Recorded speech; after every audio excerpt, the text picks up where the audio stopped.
Tambay muna kami dito sa windmill. So dito yung mga sumisikat na paras hub sa lugar na to. So ayan sila. Mga po pala overlooking ng Laguna Lake, Talim Islands ng Binangon, Rizal, Aron, Makati and Taguig. Yung lugar na yun, no? Tingnan natin kung masusum yung mga building sa Makati and Taguig. Ayan, tingnan natin.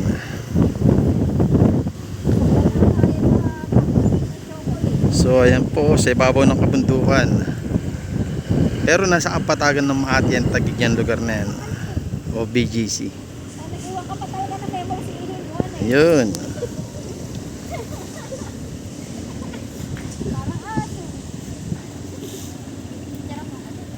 So yung apo natin pinalitan ng diaper. Yan.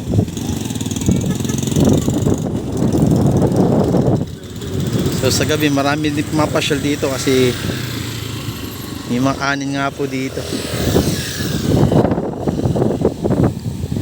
Ang daming windmill. Doon sa kabila. Ayan, mga windmills. So shoutout po sa mga gustong gumala around Pililla. Pwede nyo pong pasyalan to. Ito pong way na to, pwede pong dumiretso papunta sa Regina Rica sa Barangay Sampaloc. So doon po kami galing kanina. So reverse yung daan namin papunta dito sa windmill, palabas ng Halayhayan sa baba nun, and Pililla Bayan, Tanay. Okay, yun po. So may mga kambing dito sa side na to. So marami rin mga nag-stop over, mga taga-ibang bayan around Laguna siguro itong mga tricycle na to.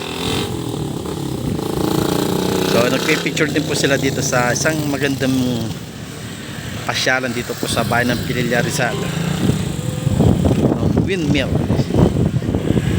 So yun po, talagang na-amaze yung mga bago pang napapasyal dito, na-amaze sa ganda ng view, sa mga naglalaki ang windmills. Ayan o, dami talaga. So ayan po. So magkaasama yung lahat ng yun, mga taga Laguna nga po sila. Tricycle and single na motor.